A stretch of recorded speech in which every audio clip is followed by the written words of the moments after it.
I fully believe that when you create a space specific to your guest avatar and you have a guest avatar who loves their dog as much as I do, then when you're creating that space, that experience, you can charge more. You can make more money, not because you charge extra for dogs or an extra cleaning fee because they brought their dogs, but because dog people want to stay with somebody who welcomes their dogs. They want to spend their money with a host who welcomes their family, and their dog is part of their family. And when you create that space the right way, when you market that space the right way, then you can increase your rates because you're going to have people that want to stay with you again. They're going to tell their friends. They're going to post pictures on their Instagram and their Facebook because it's so rare and hard to find a place that really loves dogs. That's what today's episode is all about, so I hope you stick around. Hey there, you're listening to the Savvy Host Podcast. If you're a vacation rental host struggling with branding, marketing, automations, and well, all the things, then you're in the right place. I'm Jodi Bourne, a vacation rental coach, marketing strategist, and a guest at more than 50 vacation rentals and counting. And I'm excited to open the door to my office, share practical tips, tools, and strategies that will help you differentiate your property, attract more bookings, and create raving fans. So if you're ready to become a savvy host, let's hang out. I am a dog lover. I've been a dog lover and have had dogs. I don't remember a time in my life when I did not have a dog. Some of my earliest memories are with my dogs and can still name many of them. I dream about them, and I am not unlike millions of other people in this world. I have 2 dogs now. Jolene is our black lab that is 3. We got her on February 27th of 2020, right before COVID. I got her after I lost my dog Abby in November the year before to leukemia. And then we also have Oscar. Oscar is our big old guy. He is Katie's dog. Katie is my daughter, doesn't live with me. So we kind of keep him. He's 110 pounds, big old boy, and kind of a grouch. So he doesn't travel with us, but Jolene does. Oscar has traveled with us, but he doesn't go on very many trips just because he's big and he's grouchy. So we usually have my mom stay with Oscar. But Jolene goes everywhere with us. And when we first got Jolene and COVID happened right after that, COVID shutdown started, I think March 15th or 13th, somewhere around there. So we just had her a couple of weeks. I think 1 in 5, I read a statistic, 1 in 5 people added a puppy to their household during COVID. You probably know what happened during COVID is so many people got dogs and pets, and so many people were home more because they couldn't go to work and they couldn't go out. And so they bonded more with their dogs. Jolene was at my feet every single day. We didn't go anywhere without her because we didn't go anywhere. Those people wanted to start taking their dogs on vacation. And that's where this trend kind of started, even though it was already trending up. Looking back at Google data, you can see that the trend was going up, but it really got big during COVID of taking your dog with you on vacation.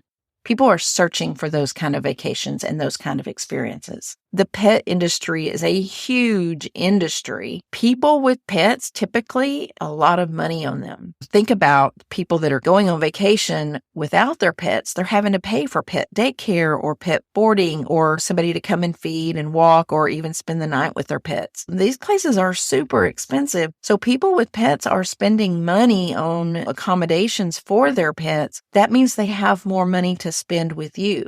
So if you're choosing to be pet welcoming and you dive into this as a niche and as something that you offer and that you want to become known for, then you can actually raise your rates and get more bookings. And I don't mean raise your rates by saying, if you're bringing a pet, we charge more, because I disagree with that. I just don't think that that says welcoming, like to charge for an additional guest. I tend to believe that if you create a space, a specific space that is dog welcoming or pet welcoming, and you market that space well and you provide amenities to make that space and that vacation rental experience excellent for your guests that have dogs, then you can charge more because you have better reviews and because you're showing people that you care about their family. And so they want to spend more money with you. And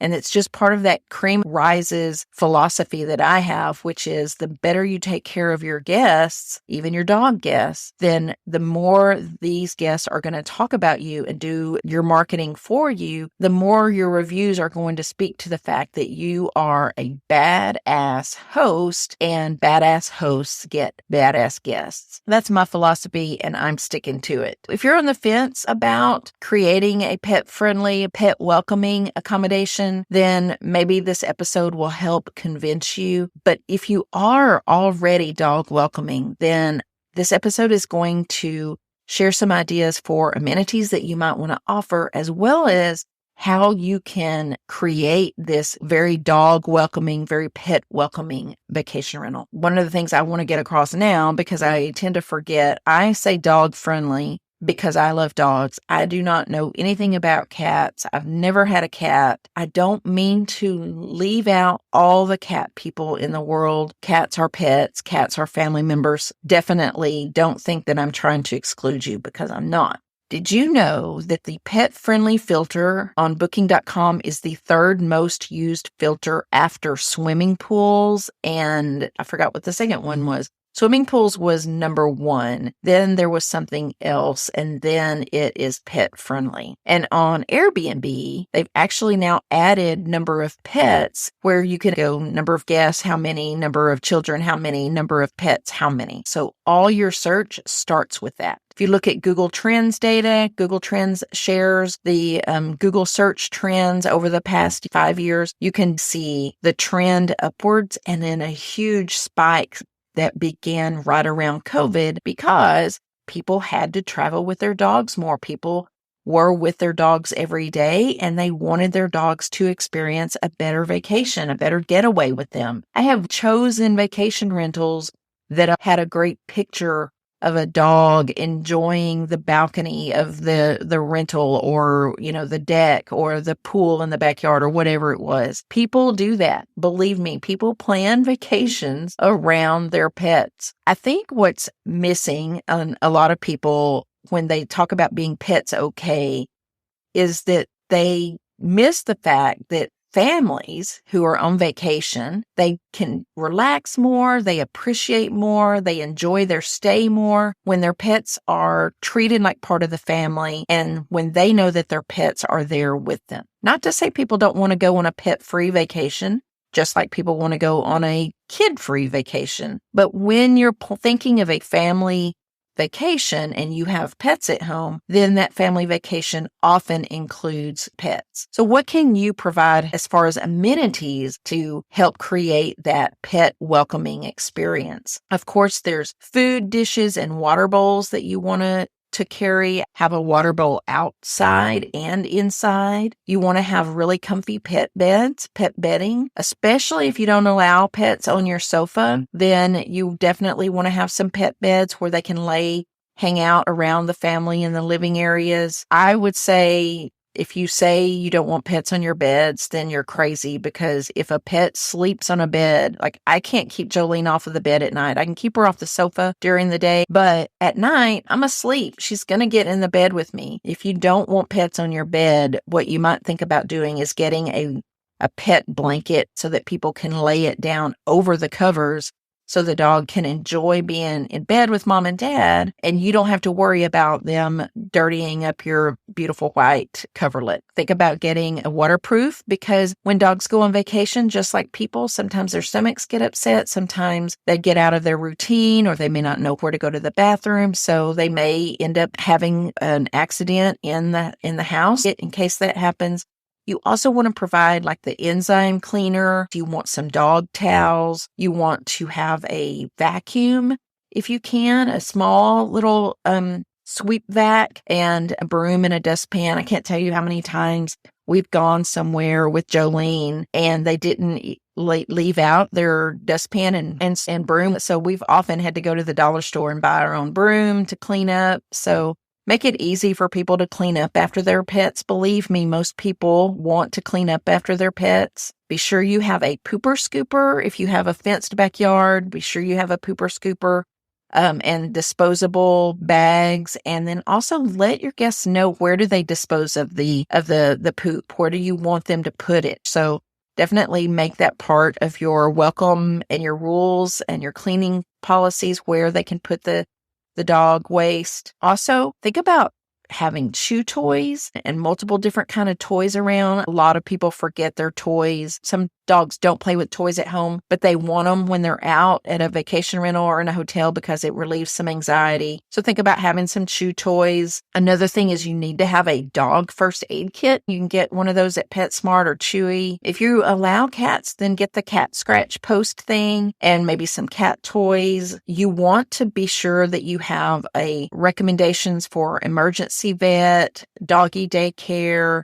You want to provide information. So in your communication, when you're communicating with your guests, be clear about the rules that you have. Send out an email before the stay, letting them know what your rules are, what those specifics are, and what you're going to provide to help alleviate the concerns that they may have for their pet. If there's not very many dog-friendly restaurants in your area, you want to let them know, hey, there's not a lot of dog-friendly restaurant choices here, but we leave a crate at the property that you can use if you want to make sure that they stay safe while you're gone. Give them a list of the places they can go. Where are the beaches and the parks and the trails, the restaurants, other areas where they can feel comfortable taking their pets. You want to share that information when they book because believe me, it is so hard to find dog-friendly restaurants. Even when you look on Google, I had this happen to me multiple times where we get to what's considered dog-friendly and it's a patio that's uncovered.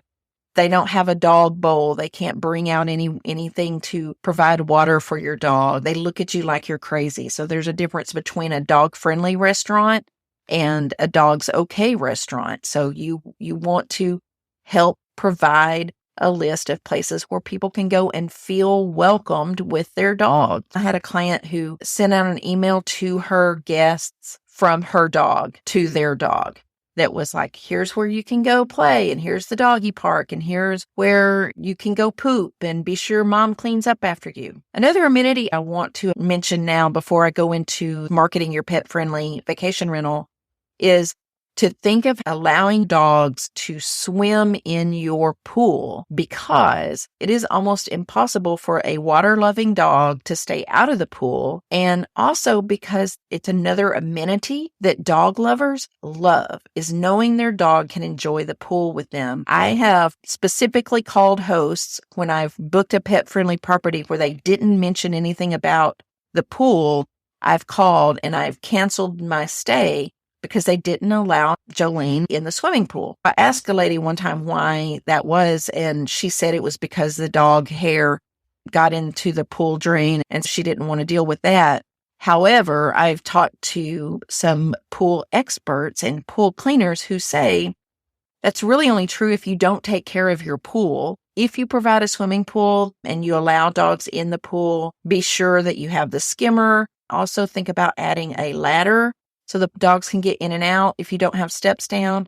And be sure you have a beach towel or, like I said earlier, extra towels just for your dogs. Now I want to talk to you about marketing your dog-friendly vacation rental. How do you market this so that people see you out there in the world as this welcoming, pet-friendly establishment? So the first thing you're going to want to do definitely is optimize your listing for the search engine keywords, Google keywords. So you want to use terms like pet-friendly vacation rental, pet-friendly vacation rental, Austin, Texas, vacation homes in Austin, Texas that are pet-friendly. You want to use those terms. Use Google.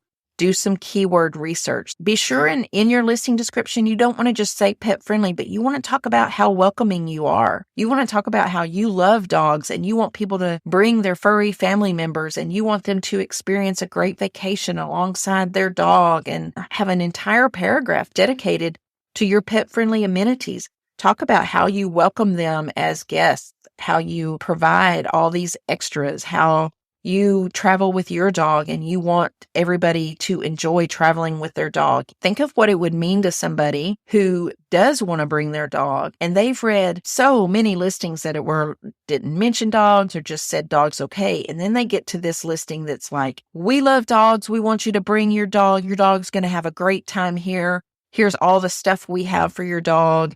Think about what that would say to somebody and why they would choose you and why they would be willing to pay you more money because you are welcoming and you are embracing the fact that they want to bring their dog to stay. The best way to increase income is to really speak to your target market in your marketing.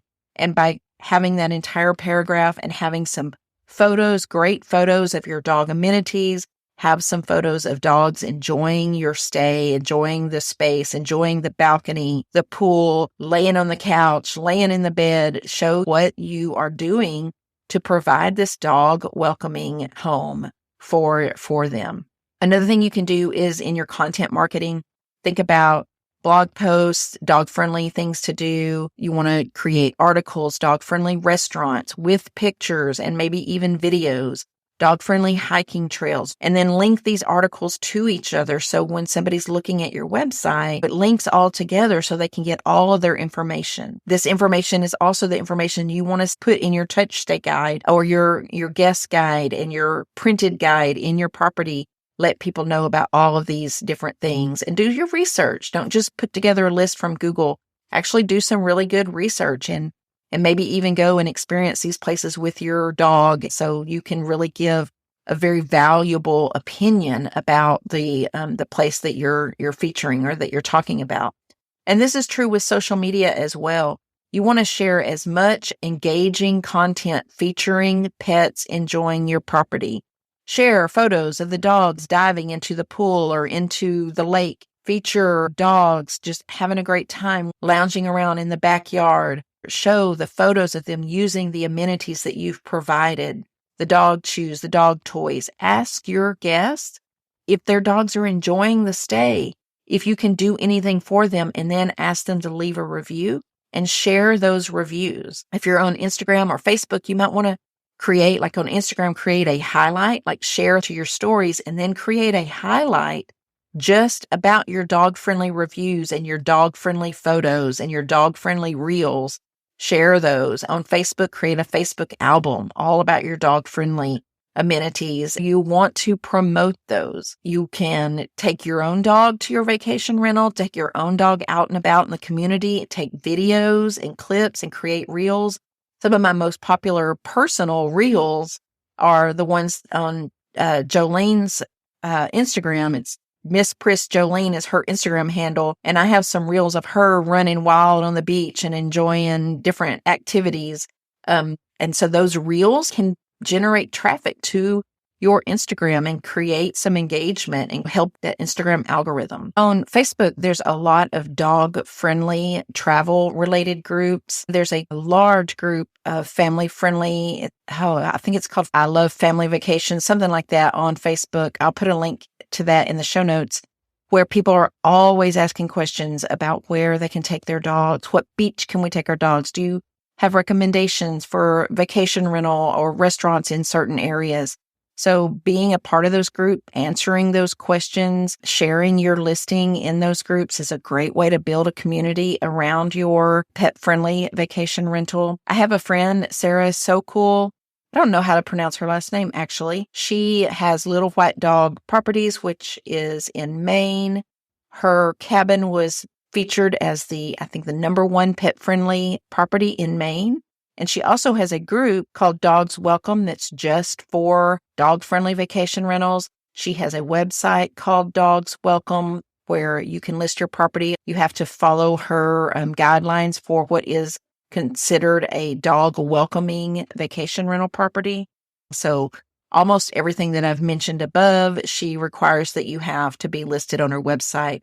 She also requires that you not charge a dog fee. You can charge an extra cleaning deposit, but you can't charge extra for dogs.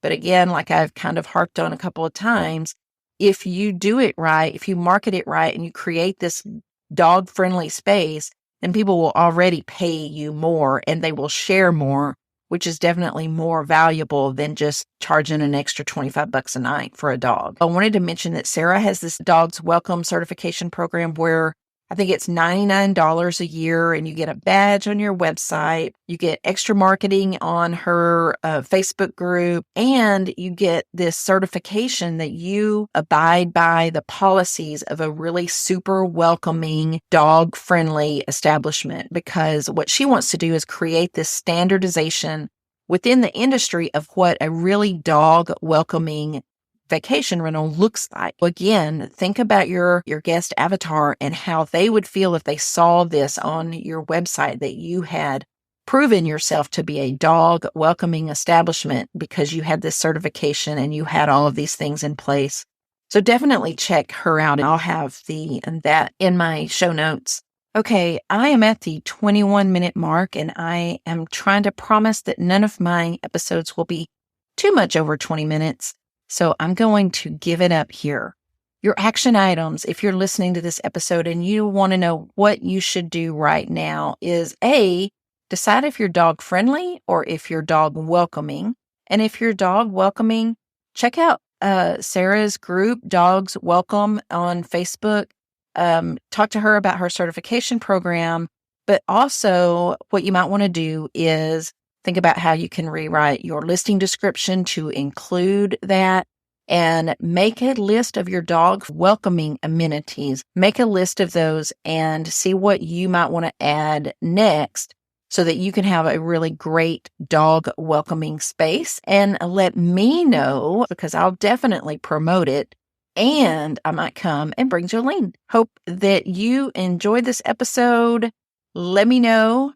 Send me a DM on Instagram. I'm at Hey Jodi Bourne. Till next time. Bye.